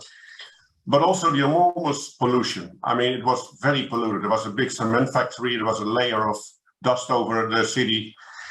We always said, if you fall into the river here, you don't drown, you just dissolve. It was so polluted then. And what I'm seeing now, it's a total reverse of this pollution. But also, these are plans which, to my knowledge, are amongst the most modernization plans in ecological knowledge around the world. A few things what I noted actually here. It says all the right things when you think about regeneration. It's very integrated. It really puts nature in the heart of the concepts which I've seen. It's not just ecological restoration, but you can see also there's really a lot of thinking about the plants. I saw my last presentation, they removed non-native species, which is very important because often if you have invasive species, they take over the whole nature reserve. When you look at the rivers they are recreating, there are very shallow slopes. The slopes moving slowly into the water, which gives animals the opportunity to go in and out the water. What we see in Hong Kong here, and still lots of parts of the world, that waterways are concrete, made of concrete, basically, very steep, and animals simply, mammals, whether it's birds, don't have the chance to get in and out, and becomes an ecological desert, even though it's clean water nowadays. So there's a lot of thinking in terms of reconnecting nature with people, and also always with the community at heart as well. One of the things I liked about the Dasha River, and I noted down here, was on the website. They said we'd like to bring the river back to the citizens here. So it's not just recreating something beautiful, but also it's giving the river, giving the nature back to humans, and the other way around. And actually that aligns very nicely with the mission of Keynote Farm and Botanic Garden. Our mission is to harmonize the relationship between humans and the environment. And in a lot of ways, in the development of mainland China, but not just there, anywhere in the world, this relation is broken.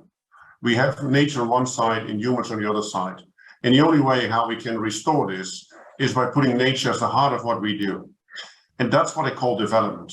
I mean, development is not just building large bridges and buildings, but development is a way to develop the architectural way that humans and animals can live together in harmony. And then you will realize that animals are actually not dangerous. A lot of people think. There are, for example, 43 different species of snakes in Hong Kong, and there hasn't been a fatal snake bite for the last 30 years. So all these things combining, when I looked at this presentation about, in all the words, regeneration, thinking about the future, restoring water, having water tanks, looking at the urbanization in relation to also the risk we have in climate change. All the three presentations are brilliant. I really want to say, great work. I can only say I'm impressed by the work. I wouldn't choose anyone. I think please make them all three happen, or because some are more development stage than others. I could go on, Benny, but I mean, I want to stop here, or I can go on. But please go on for yeah. your own presentation. Okay. So what I liked also about is not just the integration of the different elements, but also the planning. And I will show you in a minute from how we see the Keynote Farm and Botanic Gardens, the planning of ecological sites in Hong Kong and how it could benefit from that. You need to plan. This is not happening overnight. And that's what I really saw in these presentations. There's a long-term strategy. It's decades. You know, you look at what you're building now will last for decades or hundreds of years. And the whole planning and the integration, in my view, has been done very well. Now, maybe I can bring that to the presentation I'm having and then link that to Hong Kong. And then we can have a short discussion because I think the audience may have some questions too. So let me see if I can share my screen on this. Yes, I can. Yeah. And what I'd like to do is actually to bring the case study, which we just saw, the three case studies, into relation of Hong Kong and particularly in the case of the northern metropolis development. So, of course, the Hong Kong government has a whole plan as the northern metropolis, and I like to bring this into the context of the Greater Bay Area, of which you're part. It's a short presentation from 10 minutes. So first, to give an idea about how it sits. So you can see here, this is actually the northern metropolis. So this is the planning of the government, and this is what you can see from the mountains to the east to the parks and the wetlands at the west. This is supposed to be, depending on how large it and on what the final development will be, the new living place for 2.3 million people. And it's in the development stage now. Now, as KFBG, we advise the government particularly to look from a natural perspective, to look at ecology, but not just for nature in its own right, but also, as I said earlier, to give nature and humans a good way of living together. Bringing this to the context of GBA, you can see here how small actually Hong Kong is in comparison to the whole GBA area. So this is the Greater Bay Area. Hong Kong is 1,110 square kilometers, whereas the whole area is more than 90,000. So it's really a pretty small part actually of GBA. And one of the things that struck me in the presentation is the pretty large scale of the different plans there are. There are thousands of hectares involved in thousands of square kilometers. So this is how Hong Kong fits into the Greater Bay Area. I just showed you the other slide, so what the northern metropolis means. And you can see here, that's a small part of Hong Kong again. But it's on the border with mainland China. It's on the border with Shenzhen. So that's why it's so important we integrate all these plans into one big blueprint. What's happening across the border in Guangdong province, of course, has a great impact here in Hong Kong. And again, not just for humans, but also for animals. Animals don't know boundaries, so they like to go from one place to another in using the green way or the blue way. Again, on the other side, so I just showed you on the left-hand side, we've got the Meijer area, which is the wetlands. On the right-hand side, you can see more the agriculture area as well, and the Wutong Mountains. So this is also part of the northern metropolis, and it goes from one to left to right. You can see here the green arrow and the yellow arrow, the two parts what I'm seeing here. So again, in the context here. And here you can see these three areas of the northern metropolis. Left, you see the Meijer wetlands, you see the mountains, and you see the farmlands in the Padlington Country Park. So this is the bigger picture. What I'd like to do in this short presentation today is to demonstrate the importance and the value of farmlands in traditional farming. Now, often if you think about nature, we think obviously about nature reserve, about forests, about rivers, about wetlands, but actually, especially traditional agriculture, it's very important from an ecological perspective as well. It provides a different habitat for different animals. And of course, when you have different habitat, you create more opportunities for biodiversity.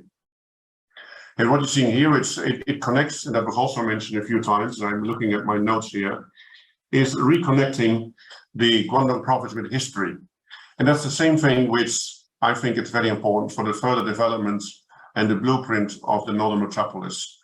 So a great project is the Xiaolu project. It's the traditional Hakka village somewhere up in the northern metropolis, in the right-hand side, close to Padlington. And then you can see it's a UNESCO Asia Pacific Awards for the Cultural Heritage Conservation. It's a combination of the heritage, but also of nature, because this is, and I promised Rebecca, the translator, not to go too fast. So let me slow down a bit so you can translate. This is it's a rural landscape, it's traditional cultural heritage, and it provides the habitat for especially birds. And this all fits into the concept of Xi Jinping, the eco-civilization, a concept of a balanced and sustainable development that features harmonious coexistence between man or humans and nature. So what we try to demonstrate here, all these elements have to coexist. And you can see here, agriculture is important for nature, but also actually for providing a pleasant place to live for humans. You create a green open space, you've got community activities, something which we also saw in the plans of Guangdong province. It's a carbon sink. Now, carbon sink means basically you sequester carbon. And Hong Kong has a zero carbon plan for 2050. And you can only do this by making nature part of the plan. And it also offers alternative employment opportunities. It's a minor part of our GDP, but it's an insignificant part of how we live or how we can live. A lot of the previous plans were building on brownfield sites. And a lot of farmlands have been encroached in Hong Kong, and if you hike there, you can see that brownfields are encroaching on the farmlands for decades, sometimes for using for industrial operations, but also for speculation when they abandon them. And we're all desperately looking for more space for Hong Kong for housing. And our firm recommendation of KUBG to the government is first use these brownfields. They have low ecological value, and actually they should be transformed into housing estates and not making part of nature reserves. Because once you start doing this, there's no end to it. So keep the parks as they are and using the brownfields for additional housing. And it's a large part of Hong Kong. Preserve the remaining farmlands. One thing which is important is that less than 4% of Hong Kong lands is farmland, and actually less than 0.7% is active farmland. It's just 700 hectares, it's minor. Now, how to protect this? And of course, the government, we always look at policies, but also how policies are implemented. The new agriculture policy, actually in 2015 and 2017 policy address, is trying to protect agricultural lands. There's an agriculture priority area. So the document says agricultural land, and I'm summarizing here, should deliver good quality and should be preserved and integrated in the national development areas to continue and explore in future developments in the new territories. So there is a place for agriculture in the plans. It has been included, but we have to also making sure it happens. So again, this is what you saw in the beginning, and I wanted to go back to this slide. We have this MMDS, we have the plans, we have the northern wetlands, the parks, we have the areas. But I think what's very important, and that's perhaps a lesson which can learn from the mainland, before we pollute and before we industrialize and before we develop, we should very well be preserved. And mainland China is doing it very well. They are now basically restoring old industrial lands and restoring pollution. But we have to make sure as Hong Kong, we still have a lot of nature. So let's preserve it before we so-called develop it. So that's actually how we say. So our coexistence also to keep it a bit practical. So build in less sensitive areas. There's a railway plan, so make sure it's largely underground, making sure we learn from what we have. But again, my last point is here, what I said earlier, maintain the existing ecological habitat networks in the habitats. I've learned from working with the Hong Kong Institute of Architects that architects often look at a map and then they see the map as something they can develop, which is almost a white space. It's not. There's a green spaces there, and work around the green spaces is our advice. Keep the habitats as they are. So the Greenway is as it is, and we would say we propose a Greenway network, and this is combined, or actually in line with what I saw earlier, the Blueways. So we need to have a Greenway which connects the different parts across the northern metropolis. And this Greenway actually is not something new. Singapore has it. They have built a whole network across the small territory of Singapore, in which you can either go on bicycle or hiking. You can see it's across the whole territory. And it's beautiful. We have this already partly in Hong Kong. We have a lot of trails, we have a lot of farmlands, but what is important is being connected. That's integrated and it's planned. We made a plan for this for the government, so this is for free of charge from us for the government and for every architect looking into this. This is our proposed Greenway network in the northern metropolis.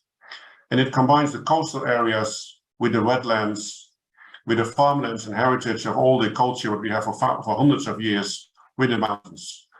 The Greenway goes across the northern metropolis, connects these areas, so people can hike there, people can recreate, people can enjoy and coexist with nature. I think that's it for now, Benny. Okay, thank you very much for Wanda's very enlightening sharing of his views. And I think it's a very good reference to the government, and government should make reference to the advice of Wanda. And while the three keynote speakers in the presentation, they have spent a lot of effort trying to reverse the contamination or the damage to the nature. I think Wanda has given a very good advice to the government that before we develop the northern metropolis, because there are still a lot of high quality farmland and also nature with a good, high ecological value. I think the first thing we need to do is try to preserve the existing nature, okay, and also the ecosystem before we develop the urban area. So they're trying to avoid damage to the nature, also, and also farmland in the process of urban development. Okay, I think the first thing we need to do is try to avoid the damage, so that in future we don't need to spend a lot of effort to reverse what the damage we have done to the nature. Okay, now we come to the discussions forum, and we have received a few good questions from the online participant. Okay, now before we go to the question on the proposed by the online participants, I would like to ask the first keynote speaker, Mr. Ho, 何主任，关于你的东莞的项目。So, Mr. Ho, about your Dongguan project, I have a question here. 你的项目当中 You talk about. 听不到。So, can you hear me? Yes, I can hear you. 何主任，我有个问题就是。 Mr. He, I have a question here. 就是在你的项目里面，你放在这个处理这个垃圾。You talk about this water treatment and the pollution treatment, and you spend about 2 billion on this regard. So 2 billion was not a small amount in 10 years ago. So how do you persuade government to spend such amount?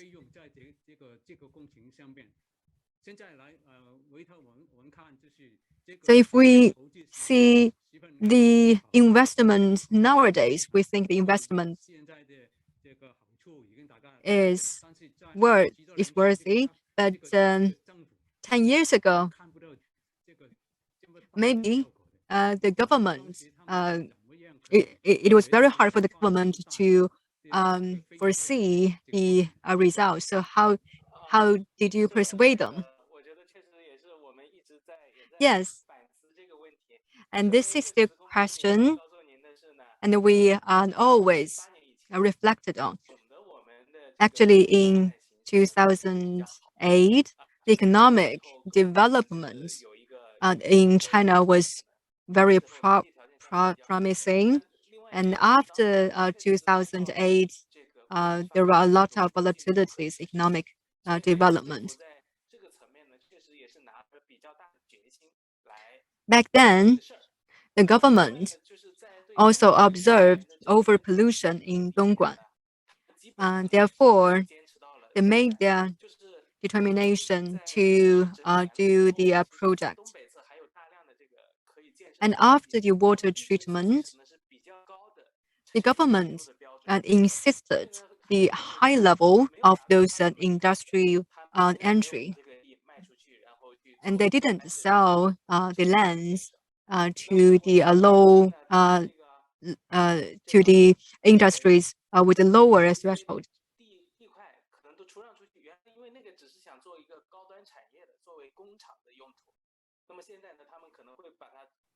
And in the past, some purpose of the land was the industrial or production purpose, and nowadays, and the purpose is changed. And for example, the creation or innovation center. So I think back then they really got a very strong determination to do the project. Thank you, Mr. He. We also have questions from the online audience, and one is related to Ms. Sun. 哎，有看到，有看到。现在可以回答吗？ So you can see the question on the chat on the QA box, right? So I will answer the question right now. Okay. So under the conceptual project, of course, I made compromises. Of course, we have to compromise to some practical issues. 最开始做概念设计的时候，就对未来的空间还有蓝图 And we cannot have 最理想化的一个设想。 the optimal 无论是我们 plan 理念还是 on 在实施过程当中的管理 this project at a very preliminary stage. Actually, 作为设计 the 师 design is always 概念 in the 设计方 progress. 以外，还有个很重要的作用，其实就是站在 For landscape 人、 architect, 公众和政府之间进行 one 这个 focus 设计上的博弈。 is to strike the balance between human and the public and the government. 大的可能性为公众服务和争取公众利益的。 We want to strive 我理解这个博弈 more benefits 是 to the public. 比如说 So, based on my 沙井河这个 understanding, I think this kind of challenge is very, or this kind of effort, we need flexibility in 三 this 类水的标准，就是它的水质是比清水的城市 effort. 是要差的。从管理的角度来 For 说， example, there are different categories of the water 设 qualities. 计了一个就是引河入湾的， We designed 就是节点。 the knot 我们自己 for the estuary section of the river, and those water areas was expanded and explored by us 机器游玩的， and manually. 考虑到安全性，我们特地就是将这个水，人工管理的水，它 And those are 层的处理，就是小朋友 the water segments.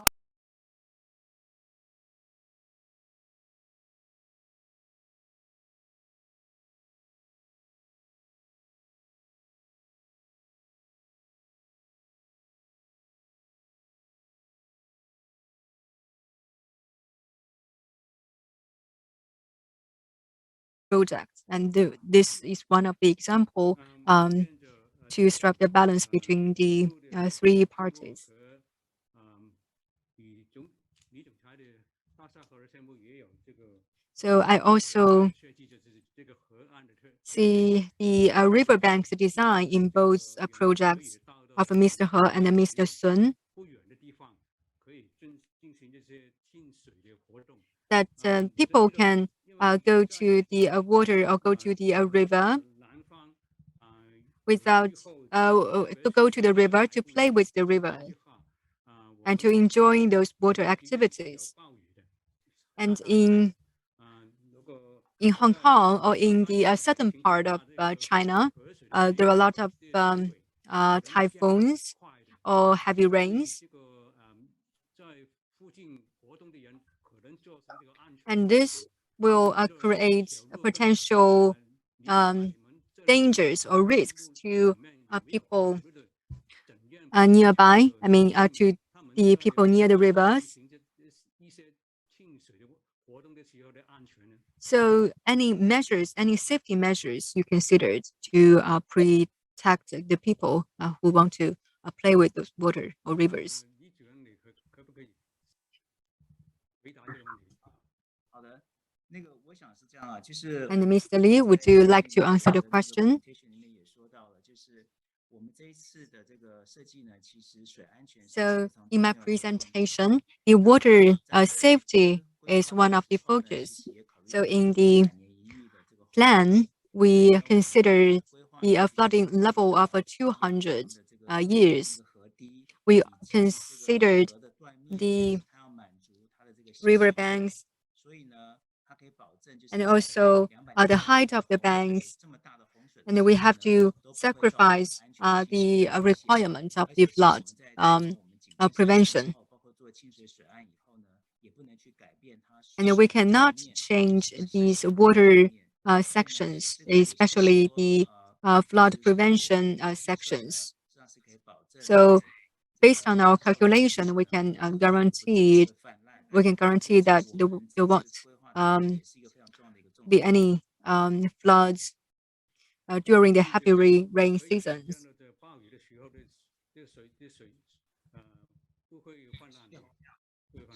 So there won't be flooding during the heavy rains. Okay. So, Miss Sun, do you have similar designs? Actually, and different sections of the river is based on the calculation, and we want to reduce the area of the river.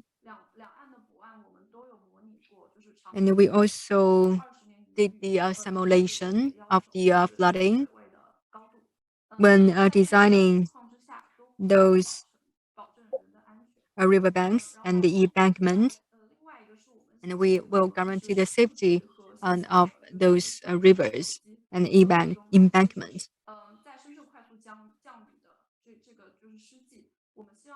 And also in the rain season, and all the rain information and the flood information will be projected to the screen on site or to the people's mobile phone, because we have those applications promoted by the government, and the people can know the information immediately. The next question is to Dasha River project. Is to Mr. Lee, and thank you, Mr. Lee's sharing.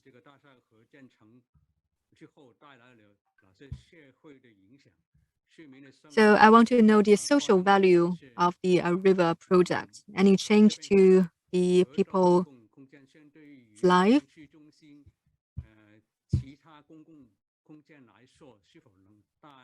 And the river projects bring a lot of social values to the related communities. So with respect to this question, we always insist the concept that the change or construction or reconstruction of the public space will influence people's life. Dasha River Ecological Corridor is one of the examples. In the past, it was a polluted river, and after the planning and the landscape change, we reversed its situation. And traditional water treatment or river projects only focused on the water quality, but they were hard to attract people to visit or as a tourist place. So in our project, we invited the landscape team and to explore those potential activities on the river. And this also created creative public space. It's enhanced the Nanshan district by changed its original image, and it's created more public space to people. Therefore, we not only creating a public space, but the startup parks, and even, for example, the bicycle lanes and people's activity place. So Dasha River Ecological Corridor showed its influence and the social value to people's life. Of course, the social value includes the image of the city and the landscape of the city, and it will also increase the attraction of the talents to the city. And of course, it increased the land usage value around. After this ecological reconstruction, I think the most beneficial party is the Nanshan local government, because we increase and improve the competitiveness of the district. And this creates a new identity or even a name card and a very strong image of Nanshan district in Shenzhen. So from the landscape and the ecological value to the future city competitiveness, this is a very valuable project. Thank you.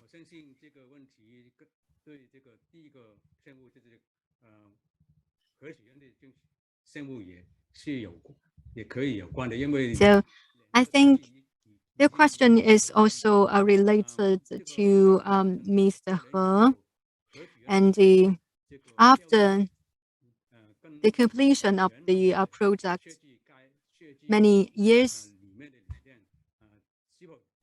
ago, so whether this project result or this effect reached your original target, original goal, we achieved our original goal of this project, especially on the ecological value. And last year, I visited the place. I saw many children ride bicycles there, and I also observed a lot of birds. And those things are those things we could hardly imagine back then. Because in the past, we thought there might be many commercial residents or commercial residential buildings raising up around the area. But nowadays, we see a lot of birds and habitats and ecological development. So there's some gap between its actual development and our original imagination. And may I ask a question? My question is about a brownfield. I know that the concept in Hong Kong is different from the definition of brownfield in mainland. And because in mainland, the brownfield is referred to the pollutant area, industrial place. And I don't know whether it is in line with the definition. Well, maybe I will answer the question in the future. The question is, currently there are some resistance on the preservation of agricultural land from various stakeholders. What type of strategy would you suggest regarding this problem? And also, thank you so much in advance. So, Wanda, please. Yes, I was thinking about this question. I saw it in the chat box. I guess the resistance is, at the end of the day, to keep it simple, about money. Because people want to use this agricultural land for development, on which has a higher economical value than when you use it just keeping as agriculture. So I would say there's a few things what we can do. First, and I think that's what I try to explain in this master plan, we need to have a master plan. In a master plan, you allocate certain parts of the country and the northern metropolis with a certain destination. So we can agree which parts are for development and for housing, for urbanization, which part are greenways and which part will remain farmlands. So first we need to agree what pieces of land we're using for what. So that's a master plan. And to make sure we get into a master plan where most people can more or less agree with, we have to consult the stakeholders, not just a short, I would say, afternoon session, but really involving all stakeholders. And stakeholders are the farmers themselves, they are the inhabitants of the people who live already in the northern metropolis, they are developers. Everybody who's involved in this should be consulted. And then we can allocate a certain value to each part of lands. And if we agree that farmlands have a high ecological value, but its ecological value is not the same as the economic value, then the government should buy these farmlands, compensate the people who own it, and make these farmlands protected. So the total of Hong Kong should pay for the protection and preservation of the farmlands, and not just individual farmers. So my suggestion would be map them, make sure we agree which farmlands we want to keep, but then also subsidize the owners so they don't have to pay the price themselves for not developing it. The money should come from the Hong Kong government, basically for the Hong Kong population. So I would say the problem can be solved with consultation of stakeholders and integrated planning, and at the end of the day, allocate money from everybody to make sure that nobody feels that they have to pay individually for the preservation. Okay, thank you very much, Wanda. I think it's a very good advice to the government, and we need an overall planning for the whole Hong Kong so that we can have a more clear picture of which area. Yeah, I was just thinking what I think Mr. Bin Hao said about the 2 billion RMB, which was invested a few years, 10, 15 years ago. Yeah. $2 billion, it's a lot of money, or 2 billion Hong Kong dollars or RMB anyway, it's a lot of money. I guess for 2 billion Hong Kong dollars, you can buy quite a lot of farmland in Hong Kong and preserve them. Yeah, so rather than cleaning things up which has been polluted, we should just buy the farmlands, compensate the farmers, and then making a public, renting it out and making a public space. Yeah. Okay. Yeah, I think it would be a very good investment. So that prevent pollution in the first place, and before we need to think of any remedial measures. I think it's very important. And I think all of the four speakers tonight, I think have one very important point is that you need to have a human-centric design or approach. Okay, we need to consider we connect people with nature, and then the ultimate objective is to serve people. Okay, in the Greater Bay Area, and also the three keynote speakers. I think you all mentioned a very important point is that we need to consider the culture of the southern part, 岭南的文化啊，这个岭南的文化在是有很大的特色的。岭南 culture has its future, especially on the water culture. Because in the southern part of China, for example, the Greater Bay Area, the water resources is abundant. We have a lot of beautiful water areas and bodies, but in the past 40 years, many water bodies were damaged. And those undamaged water bodies, as mentioned by our vendor, and we have to protect them well in the future. So other than the water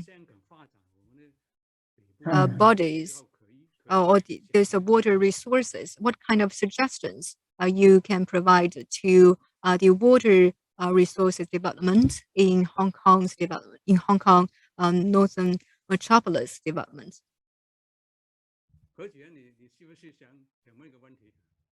Mr. He, so you have a question, right? Yes. So I just want to ask Mr. Wander, you talk about the brownfields. So I just want to know whether the brownfields can be changed to the construction fields or construction area in the northern metropolis. So how do you leverage the brownfields and strike the balance between the farmlands preservation and economic development? Because we always see the conflicts between the two. How do we strike the balance? Okay, I got a great compliment from Benny about this plan, about the plans we do from Kadori Farm Botanic Garden. But actually, I'm more or less the presenter. I know something about it, but the masterminds behind all these plans, our brains, Mr. Tony Nip is also here. And actually, Tony is our expert on this matter. So maybe Tony, you could answer this question: the ratio of brownfields and preservation of agriculture. Yeah, thank you, Wanda, and thank you, Mr. Ho. I'm Tony Lee from Kadori Farm and Botanic Garden. I think, well, as an environmental NGO, we always support that we should develop the brownfield site first, because I think most of you know that Hong Kong, many people think that Hong Kong is always facing a shortage of land supply, and but at the same time, we would also like to protect as many natural resources, including farmland, as possible. Just take Northern Metropolis development strategy as the example. The Hong Kong government mentioned that they would use the national development goal, including construction of ecological civilization and the construction of beautiful village, as the strategic direction of this Northern Metropolis development strategy. And if you look at the guideline from our national guideline relating to construction of beautiful villages, farmland, preservation of farmland is a very important aspect or a very important key in constructing a beautiful village. Because we are talking about rural village, it's not possible to completely explore farmland, right? So I think if we are going to develop the Northern Metropolis following this national development goal, which is relating to beautiful village and ecological civilization, I think it is a must to preserve farmland. And as Wonder have showed you, in Hong Kong, actually, we only have less than 4% of our land now can be considered as farmland, okay? If we are talking about active farmland, it is even less than 0.7%. So I can't see why it would be so difficult to preserve this remaining very small farmland area. And we always think that we should develop the brownfield site first. And then the farmland adjoining those housing area can also provide the green space, landscape area, a lot of benefits that you can this farmland would bring. I also recently saw a program, a TVB program, talk about the urban farmland in Guangzhou. They have a lot of, not a lot, but a huge piece of area developed into a urban farmland area, which is actually adjacent to those high-rise buildings. I think if we are talking about farmland area with less ecological value, we can consider this kind of farmland urban development mixture.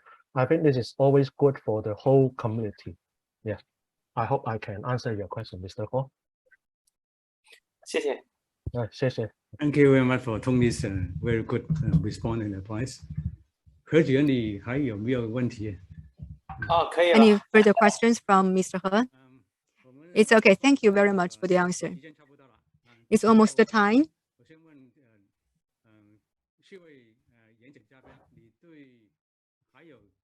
And I would like to ask for speakers, do you have any suggestions or any response to other presenters? Tony? Sorry, maybe I speak English. Yeah, keep speaking English. Okay. Actually, I involved a lot in the river restoration or revitalization in Hong Kong. I work a lot with the General Services Department of Hong Kong government. I'm very impressed and I'm highly interested in all the three presentations because I'm highly interested in that. But one thing I would like to advise or provide my comment, I think we always need to consider to integrate the ecological connectivity of the river. For example, in some of the plant, I can see some dropping area, but that would affect the ecological connectivity. Although I know, I understand that it can increase the dissolve the oxygen in the water, but besides building those drop-in area, I would suggest we also better to build some, for example, fish ladder to collect the upper section and the lower section to allow the fish or the aquatic organism to migrate among different sessions. And this is my 2 cents, my recommendation. Thank you. Okay, thank you very much for Tony's final remarks. Okay, and also thank you very much for all the speakers. I think we will end our discussion from here. And before we end the whole forum, I have a few reminder. OK， 在结束前，我有2个这个温馨提示。第一个就是我们的2022 And the first is the 2020 Greater Bay Area Award is starting to accept the nomination. So please submit your nomination before the 22nd November.